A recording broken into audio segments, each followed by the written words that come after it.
नमस्कार शेतकरी मित्रांनो, गेल्या काही दिवसापासून महाराष्ट्रात सुरू असलेल्या मुसळधार पावसामुळे शेतकऱ्यांचे आता मोठे नुकसान झाले आहे.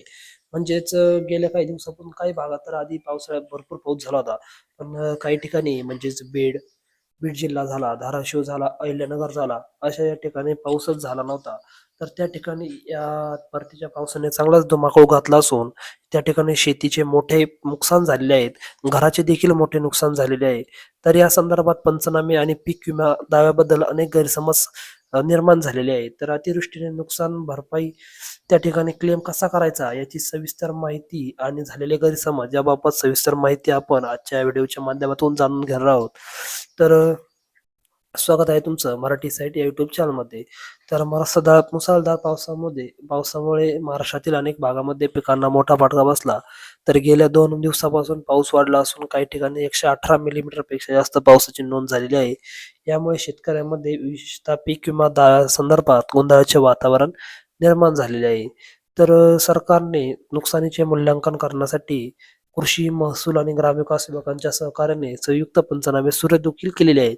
तर शेतकऱ्यांना त्यांच्या पिकांच्या नुकसानीचे जिओ टॅग केलेले फोटो स्थानिक अधिकारी आणि सेवा केंद्राकडे सादर करण्यास सांगितलेले आहे. आतापर्यंत सुमारे 40 लाख एकर क्षेत्रावर नुकसान झाल्याची नोंद झाली आहे. तर नांदेड, लातूर आणि हिंगोली सारख्या भागामध्ये पाऊस सुरू असल्याने हा आकडा वाढण्याची दाट शक्यता आहे. बरेच शेतकरी असा विचार करतात की त्यांना पीक विम्याचा लाभ घेण्यासाठी 72 तासांच्या आत दावा दाखल करणे आवश्यक आहे. व्हिडिओमध्ये स्पष्ट दिलेले आहे की पीक विम्याची रक्कम अंतिम पीक कापणी प्रयोगाच्या अहवालावर आधारित असेल, वैयक्तिक दाव्यावर नाही.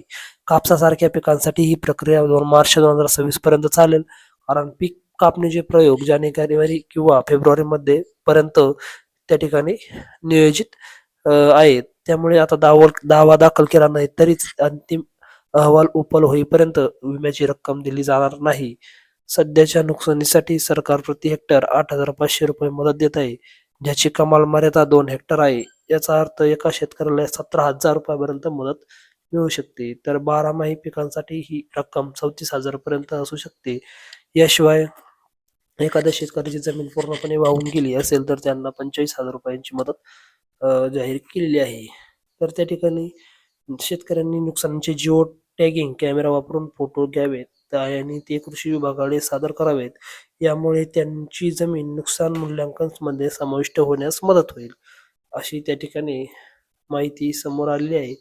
तरी त्या ठिकाणी भरपूर अजून टाइम आहे. तरी लवकरात टाइम जरी असला तरी आपण लवकरात लवकर आपले फोटो काढून त्या ठिकाणी जवळच्या याच्यात द्यायचे आहे. सततच्या पावसामुळे विशेषतः सोयाबीनसाठी शेतकऱ्यांनी कापणीचे वेळापत्रक काळजीपूर्वक ठरवावे आणि काढणी केलेल्या पिकांचे संरक्षण करावे, असा सल्ला त्या ठिकाणी सरकारने दिलेला आहे. आणि सरकारकडे ऑक्टोबर मध्ये मदत प्रस्ताव सादर केला जाईल आणि दिवाळीपर्यंत मदत मिळण्याची देखील शक्यता आहे.